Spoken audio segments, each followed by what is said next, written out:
Claro que el mundo recuerda al monstruo, no al hombre. Pero a veces, si prestas atención, existe otra perspectiva. A veces el monstruo es el hombre.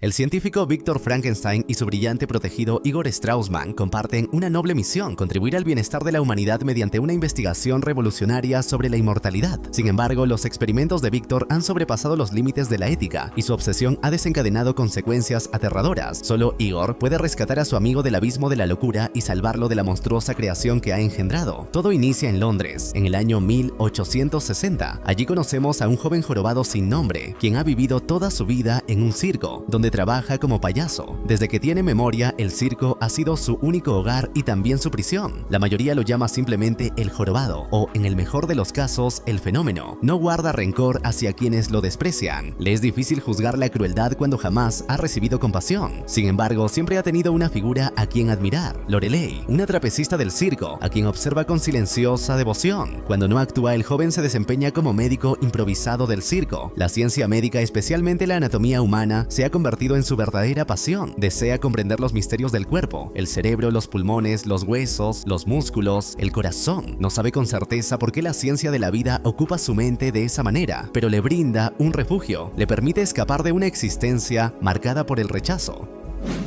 Una noche, mientras estudia con intensidad, uno de sus compañeros lo interrumpe con burla, cuestionando si realmente se cree un intelectual. La humillación no tarda en llegar, lo golpea y le recuerda que es su turno en la pista. Lo que el joven jorobado ignora es que esa fría noche londinense está a punto de cambiar su destino para siempre. Un hombre misterioso, de porte distinguido, observa en silencio a unos animales. En ese momento, Lorelei se prepara para su acto. Sin embargo, durante la función sufre un trágico accidente. Cae violentamente desde una de las cuerdas. De inmediato, el joven jorobado corre a asistirla, acompañado por el extraño observador, que resulta ser un estudiante de medicina. El hombre le pregunta si la joven ha sufrido lesiones previas. El jorobado responde que, en efecto, hace un año se rompió un brazo y tiempo atrás, la clavícula. Al examinarla con rapidez y precisión, el médico determina que tiene una fractura en la clavícula y una dislocación en el hombro, lo cual está comprometiendo su capacidad respiratoria al ejercer presión sobre los pulmones. Alarmado, el joven pregunta qué pueden hacer, a lo que el hombre responde que no hay mucho por hacer sin los instrumentos necesarios. Pero el jorobado no se rinde. Con ingenio y determinación logra intervenir utilizando únicamente un reloj que toma del bolsillo del sujeto.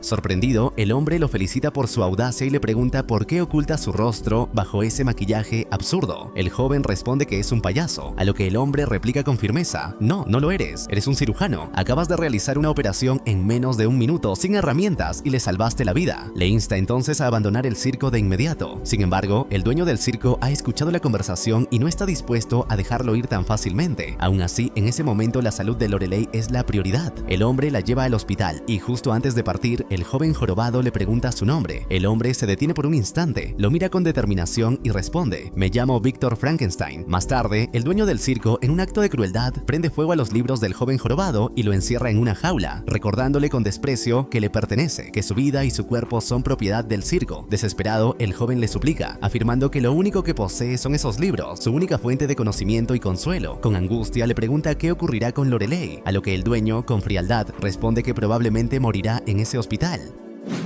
Horas después, en medio de la oscuridad y el silencio del circo, Victor regresa para rescatar al joven. Utiliza un potente imán para abrir la cerradura de la jaula, pero el jorobado, temeroso, le ruega que no lo haga. Le confiesa que no sabe de lo que el dueño es capaz y que no puede huir, él les pertenece. Sin embargo, Victor le responde con firmeza que su vida vale mucho más que esa prisión y que no nació para vivir encadenado. En ese momento, el dueño del circo los descubre y comienza una frenética persecución. Mientras huyen, uno de los integrantes del circo, en el caos, mata accidentalmente a uno de sus propios compañeros. Finalmente, Victor y el joven logran escapar al descender por una de las alcantarillas, dejando atrás el mundo que había sido la cárcel del muchacho durante toda su vida. Ya a salvo en la casa de Victor, este comienza a sacar algunos objetos médicos, lo que provoca que el joven se alarme. Con desconfianza le pregunta qué piensa hacer con él. Victor, sin titubear, lo sujeta y le aplica una gran jeringa. Le explica que no es un jorobado, lo que tiene es un absceso, una acumulación de líquido que ha provocado su deformidad aparente. Tras drenarlo, lo endereza de forma firme, aunque no sin dolor, y le coloca una faja ortopédica especialmente diseñada para corregir la postura que ha mantenido encorvada durante años.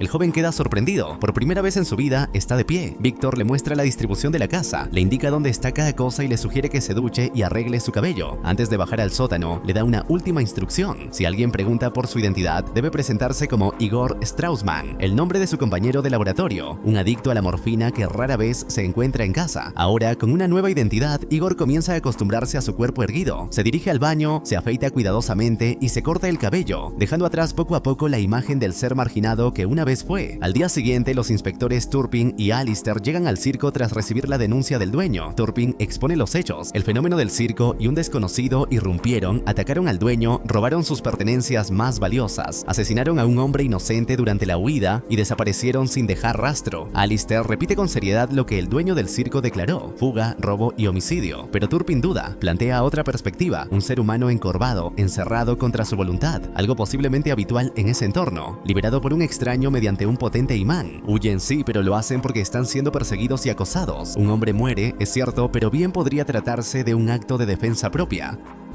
Finalmente, Turpin le dice a Alistair que distribuyan por toda la ciudad un retrato hallado del joven. El cartel debe anunciar que se le busca por homicidio. El fenómeno del circo, dice Turpin con gravedad, podría ser solo el comienzo. Por su parte, Igor encuentra una nota que Víctor le ha dejado antes de salir. En ella le informa que estará en la Escuela Real de Medicina hasta las 6 de la tarde. Tras leer el mensaje, Igor se arregla con esmero, se viste con ropa limpia y sale a la calle, sintiendo por primera vez en mucho tiempo la frescura del aire libre, como un soplo de auténtica libertad. Decide entonces visitar el hospital donde Lorelei permanece ingresada. Una vez allí, intenta hablar con el médico a cargo, pero este lo ignora por completo al marcharse apresuradamente junto a otros colegas para realizar una amputación. Sin desanimarse, Igor se dirige a una trabajadora del lugar y le indica con claridad que la paciente necesita inhalaciones de alcanfor 2 veces al día, además de otras instrucciones específicas para su recuperación. Ella le responde que no tiene autorización para seguir indicaciones de un extraño, pero Igor le entrega dinero y le pide que, cuando Lorelei despierte, le diga que un amigo volverá a verla.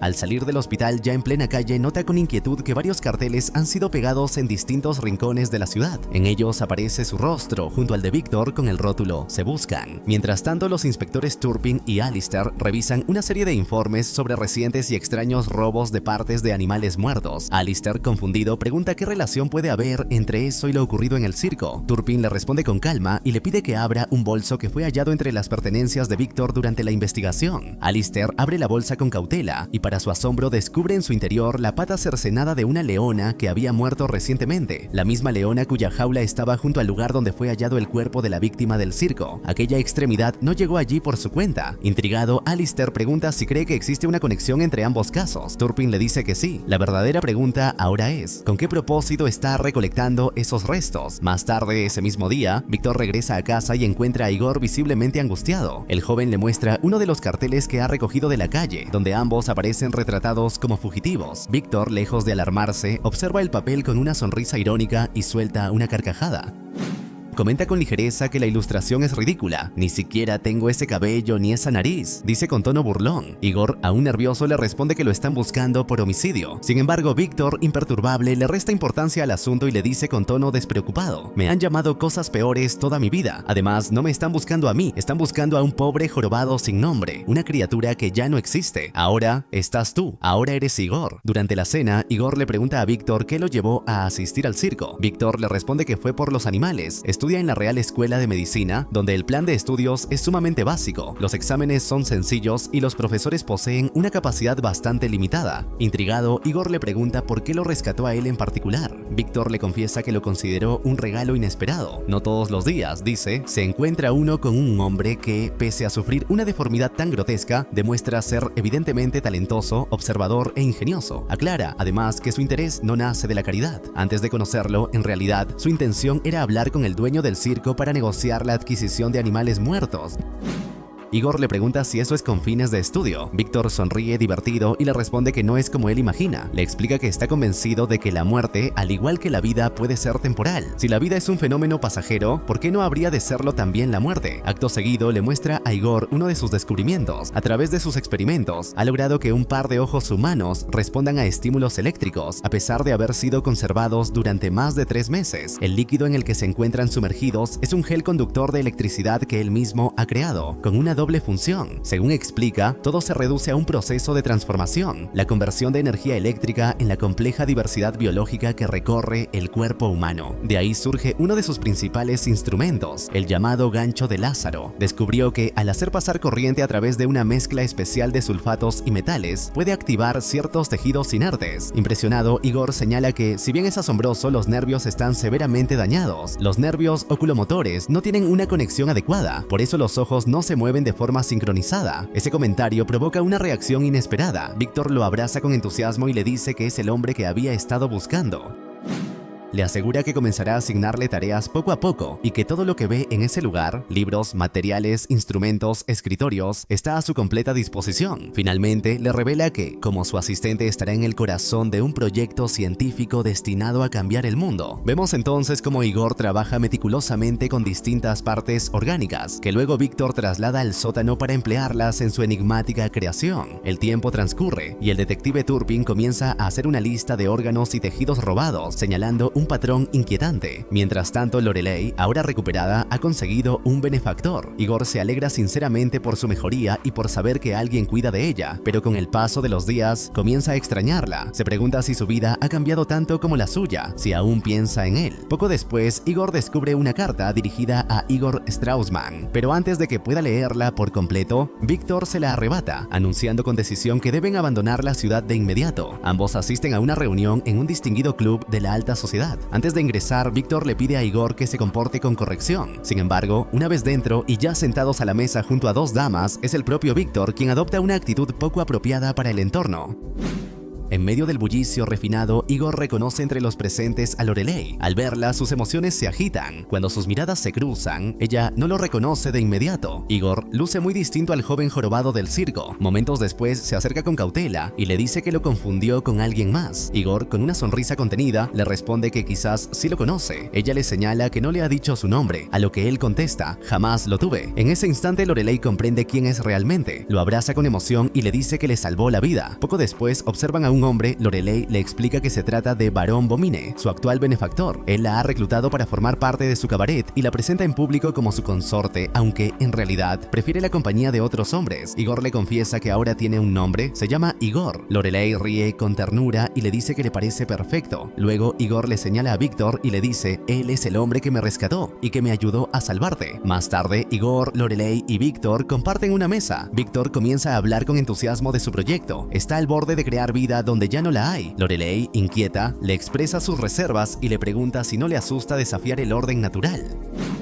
Igor interviene diciendo que en otro tiempo habría estado de acuerdo con ella, pero reflexiona: hace apenas 20 años, la luz eléctrica habría sido considerada magia. Tus lesiones en el circo en otra época habrían sido fatales. Cada día la ciencia transforma nuestras vidas. Lorelei no se deja convencer con facilidad y le dice que la vida y la muerte son algo distinto. Víctor, apasionado, declara que sueña con un mundo donde la esperanza reemplace al miedo. Un mundo donde un hombre asesinado pueda enfrentarse a su homicida en un tribunal. Donde un soldado paralítico, con una bala incrustada en la columna, pueda morir, ser sanado y luego revivido. Las posibilidades, asegura, son infinitas. Para ilustrar su punto, realiza una pequeña demostración con una carta, quemando parcialmente una palabra hasta transformarla. Donde antes decía muerte, ahora se lee vida. Sus palabras por un momento parecen persuadir a Lorelei y suavizar su escepticismo. Más tarde, en privado, Víctor le dice a Igor que cree que no debería volver a ver a Lorelei. Es una joven hermosa, admite, pero carece de educación formal y es demasiado supersticiosa. Teme que se convierta en una distracción para el trabajo de Igor. Entonces, le anuncia que ha llegado el momento de presentarle por primera vez a su monstruo. Igor desciende al sótano. Al principio queda conmocionado por lo que ve, pero Víctor, orgulloso, le muestra que ha logrado infundir vida en aquella criatura y que ese logro ha sido posible gracias al trabajo de ambos. Sin Igor jamás habría podido completar su creación. Aún así, Igor le recuerda que le había prometido que todo esto tenía que ver con la vida. Víctor asiente y con solemnidad le muestra el momento exacto en que esa cosa cobra movimiento. Igor, atónito, observa y apenas puede contener su asombro. Está vivo. Víctor le comunica a Igor que desea que lo acompañe al día siguiente a la universidad, ya que tiene previsto realizar una presentación sobre su trabajo. Ante esto, Igor le pregunta si debe asistir en calidad de asistente. Víctor le responde con cierta severidad, pidiéndole que intente mostrarse menos servil, pues a partir de ese momento lo considera su compañero. Animado por este reconocimiento, Igor envía una carta a Lorelei informándole que han logrado un avance significativo y le solicita que se presente en la Escuela Real de Medicina a las 8 de la noche. Al día siguiente, Víctor e Igor trasladan su creación a la escuela. En el lugar se encuentran algunas personas reunidas, entre ellas Lorelei. Víctor toma la palabra y les anuncia que está a punto de demostrar que la vida no es un don concedido por una noción anticuada de un ser todopoderoso. Entonces intentan reanimar a Gordon, la criatura concebida por Víctor, mediante electricidad. Los dos primeros intentos fallan, pero en el tercero logran infundirle vida. La criatura, al cobrar conciencia, lanza una descarga eléctrica contra Víctor y luego huye descontroladamente. Igor trata de detenerlo, pero el ser, confundido y violento, comienza a perseguirlo. En un momento de peligro, cuando Igor está a punto de caer, Víctor interviene, logrando liberar a Igor y acabando con la criatura. Poco después, Finnegan, un joven acaudalado, se le acerca a Víctor y le confiesa que lo ha juzgado mal. Reconoce que, aunque sus defectos sociales son evidentes, su intelecto es admirable y su trabajo extraordinario. Intrigado, le pregunta si sería capaz de crear otra criatura. Víctor le asegura que sí, que puede crear muchas más, aunque eso implicaría recursos considerables. Finnegan, orgulloso, le revela que pertenece a la tercera familia más rica de Inglaterra, lo cual le permite ofrecerle cualquier medio necesario para continuar su labor. Al preguntarle qué significa exactamente crear más, Víctor le responde que tiene la capacidad de concebir a un hombre, un ser pensante dotado de inteligencia y conciencia.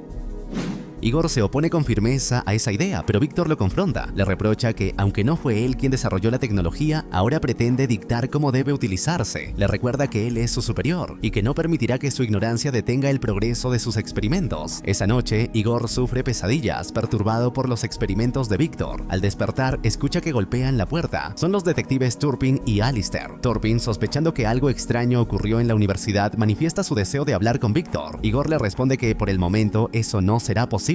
Entonces, el detective lo observa fijamente y, con tono inquisitivo, le pregunta si echa de menos el circo. Turpin finalmente logra hablar con Víctor. Este le informa que ya ha notificado a la universidad su disposición para cubrir los daños ocasionados, los cuales, según afirma, se limitan a unos vidrios rotos. Sin embargo, Turpin le señala que, según algunos testimonios, parece que un animal estuvo involucrado en el incidente. Víctor, sin inmutarse, confirma esa versión y explica que tanto él como Igor están realizando estudios con chimpancés. Ante esta respuesta, Turpin le pregunta directamente dónde se encuentra la criatura. Víctor asegura que está muerta, que se vieron obligados a sacrificarla, y acto seguido cuestiona cuál podría ser el interés de la policía en un asunto de esa naturaleza. Turpin, manteniendo la compostura, le aclara que la investigación podría estar relacionada con un posible homicidio y que, además, existen consecuencias legales por obstruir una pesquisa oficial. Le exige entonces acceso a los registros de sus experimentos realizados durante los últimos 12 meses, advirtiéndole que, de no cooperar, procederá él mismo a registrar la propiedad en su totalidad. Víctor se niega tajantemente, alegando que eso requeriría de una orden judicial, y añade con ironía que ni siquiera Dios tiene autoridad en su laboratorio. Turpin, con firmeza, le responde que puede insultarlo si así lo desea, pero que impugnar a Dios es algo que hará bajo su propio riesgo, pues la vida, le recuerda, es una creación sagrada. Víctor, sin perder la ironía, replica que la vida no es más que una expresión de la química aplicada. Luego, con tono burlón, se dirige a Igor preguntándole cuándo fue la última vez que se confesó, ya que, según él, el buen fraile que tienen delante ha venido a predicar sobre el pecado. Acto seguido, vuelve su atención a Turpin y lo interpela. Le pregunta por qué muestra tanta obsesión con este caso, si acaso no hay enigmas más interesantes por resolver en todo Londres, o tal vez, insinúa, su interés se debe al hecho de que este experimento podría poner en entredicho su rudimentario sistema de creencias. Turpin, visiblemente molesto, le advierte que tenga mucho cuidado, pues está jugando con fuerzas que escapan a su control, y le recuerda que en la naturaleza no hay compasión. Antes de retirarse, le lanza una última advertencia. Regresará, pero la próxima vez lo hará con una orden judicial. Igor se encuentra con Lorelei. Ella le dice con tono sereno pero firme que existe una diferencia fundamental entre utilizar las máquinas para restablecer una vida que nunca debió concluir y crear algo que jamás debió existir. Es algo que Víctor debe comprender. Igor, algo conmovido, le responde que nunca imaginó abandonar el circo. Estaba convencido de que moriría allí. Fue Víctor quien le ofreció una nueva vida, quien le dio todo lo que ahora tiene. Lo único que le pide es que confíe en él. Lorelei, comprensiva, le dice que lo entiende, pero que solo intenta recordarle que no debe permitir que nadie más abuse de él. Víctor puede ser su amigo, pero si toma el camino equivocado, es su responsabilidad hacérselo saber. Más tarde, Igor ensaya en voz baja lo que planea decirle a Víctor. Mientras lo hace, llega el padre de este, quien, al verlo, comenta que han pasado casi 3 años desde de la última vez que se vieron y que ahora se le nota más delgado. Luego entra a ver a su hijo. Al presenciar cómo el padre de Víctor lo humilla y agrede verbalmente, Igor decide guardar silencio, renuncia a enfrentarlo y opta por continuar colaborando en la investigación. Entonces, le comunica a Víctor que el tamaño del nuevo experimento no es adecuado. Aunque Gordon era fuerte y veloz, no pudieron controlarlo y al final presentó dificultades respiratorias debido a la excesiva acumulación de energía en su estructura. Si desean crear un ser que pueda mantenerse con vida, necesitarán una fuente de energía aún mayor, sugiere Igor, algo tan poderoso como un rayo. Inspirado por esta observación, a Víctor se le ocurre construir una versión de gran escala del gancho de Lázaro, un artefacto capaz de extraer energía directamente de la atmósfera. Sin embargo, ambos reconocen que, aunque logren generar suficiente energía, el cuerpo aún no está preparado para soportarla. Ante esto, Igor propone una solución innovadora: dotar a la criatura de 4 pulmones. A Víctor le parece una idea brillante y añade que, además, necesitaría 2 corazones para sostener semejante estructura biológica. Por otro lado, a Turpin le informan que la solicitud para obtener una orden judicial ha sido denegada. El magistrado considera que no hay pruebas suficientes para sospechar la comisión de un crimen. Sin embargo, Turpin le dice a su compañero que lo que encontraron en la Escuela Real de Medicina constituye, a su juicio, evidencia clara de que algo turbio ocurre en el sótano de Víctor y que su sentido de la moral le impide quedarse de brazos cruzados. El día elegido por Víctor para llevar a cabo su experimento coincide con el baile al que Igor ha sido invitado por Lorelei. Igor le informa a Víctor su intención de asistir y este le responde, algo distante, que puede encargarse del trabajo por su cuenta. Así, Igor acude al baile, donde se divierte junto a Lorelei y disfruta del inicio de una historia de amor. Mientras tanto, Víctor se sumerge en su experimento completamente aislado, pero los acontecimientos toman un giro inesperado. Turpin irrumpe en el laboratorio acompañado por una multitud que se agolpa afuera tratando de derribar la puerta. Igor, al percatarse del caos, logra escabullirse y encuentra a Víctor, quien, ajeno al alboroto, continúa con su trabajo sin detenerse. En medio de esa tensión, Igor hace un descubrimiento perturbador. Encuentra el cuerpo congelado del verdadero Igor Straussman, preservado en secreto desde meses atrás. Había muerto por una sobredosis y Víctor lo había mantenido oculto. Al observarlo más detenidamente, Igor se da cuenta de que le han sido extraídos los ojos y comprende con horror que los ojos del primer experimento eran en realidad los suyos. Poco después, Turpin logra entrar y se desata una pelea entre él y Víctor. En medio del forcejeo, Igor y Víctor logran escapar gracias a la ayuda de Finnegan, quien les envía un carruaje identificado con el escudo de su familia. Turpin alcanza a ver el emblema y lo reconoce al instante. Al llegar al lugar donde se encuentra Finnegan, este les propone huir hacia un castillo perteneciente a su familia, ubicado en Escocia. Sin embargo, Igor se niega a acompañarlos y Víctor, decepcionado o resignado, decide dejarlo atrás. Finnegan, al percatarse del riesgo que representa permitir que Igor se marche con vida, pues conoce demasiado, decide tomar medidas drásticas. Ordena que lo inmovilicen y lo arrojen al agua con la intención de deshacerse de él, pero Igor, contra todo pronóstico, logra sobrevivir. Mientras tanto, Turpin informa a su superior que el hombre conocido como Straussman no era quien decía ser. En realidad, se trataba del joven jorobado que trabajaba en el circo. Además, revela que él y Víctor escaparon en un carruaje perteneciente a la familia de Finnegan. Presume que ya han abandonado el país, probablemente rumbo a Escocia, donde los Finnegan poseen extensas propiedades. Sin embargo, su superior, visiblemente preocupado por la forma en que Turpin ha manejado el caso, le comunica que será retirado de la investigación alegando motivos de salud mental. Le recuerda que, al irrumpir en el laboratorio de Víctor sin una orden judicial, cruzó un límite legal que no debía traspasar. Por otro lado, Igor se recupera bajo el cuidado atento de Lorelei. Mientras descansa, observa el reloj de bolsillo de Víctor y recuerda una conversación pasada en la que Víctor le relató cómo, siendo niño, casi muere durante una tormenta de nieve tras salir a jugar con alguien. Al abrir el reloj, Igor descubre una inscripción grabada con el nombre de Henry Frankenstein, el hermano de Víctor. De pronto, todo cobra sentido. Comprende que aquella tormenta fue un momento determinante en la vida de Víctor, quien sobrevivió mientras su hermano no tuvo la misma suerte. Así, Igor deduce que su obsesión con la vida y la muerte nace de la culpa. Víctor no solo desafía la muerte por ambición científica, sino también para reparar el dolor que lo marcó desde la infancia. Con esta revelación, Igor decide buscar a Víctor y Lorelei, decidida a acompañarlo, parte junto a él. Mientras tanto, en el castillo escocés, Víctor continúa trabajando en la creación de su nueva criatura. En el trayecto, Lorelei distrae a los hombres de Finnegan, permitiendo a Igor eludir su vigilancia y avanzar sin ser visto. Finalmente logra reunirse con Víctor y le revela que Finnegan intentó asesinarlo.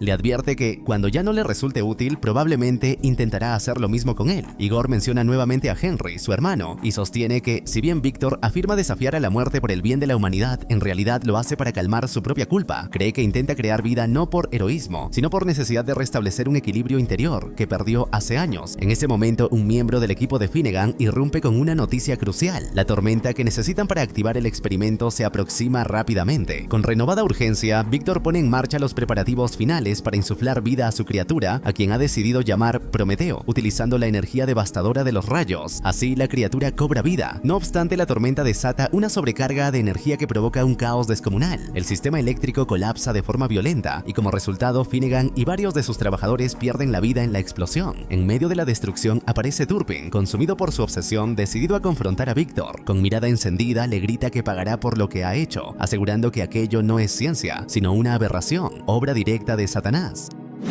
Mientras tanto, la criatura a la que han llamado Prometeo recupera por completo sus funciones vitales. Sin embargo, Víctor pronto advierte con profundo desencanto que el ser carece de conciencia. No hay rastro alguno de humanidad en él. Prometeo no es la resurrección de su hermano, sino simplemente un cuerpo animado, carente de alma y razón. Turpin, horrorizado ante lo que presencia, le dispara a la criatura, pero lejos de detenerla, el disparo despierta su furia. En un estallido de violencia incontrolable, Prometeo se abalanza sobre Víctor y acto seguido mata a Turpin con brutalidad. Poco después, Víctor e Igor se reencuentran. Conscientes de que deben detener a la criatura antes de que provoque más muertes, toman la decisión de enfrentarlo. Igor logra apuñalar a Prometeo en el pecho, pero Víctor le advierte que el ser tiene dos corazones. La criatura, herida pero aún con vida, contraataca y hiere a Igor. En ese instante, Víctor interviene y lo apuñala en el segundo corazón. Solo así logran destruirlo definitivamente.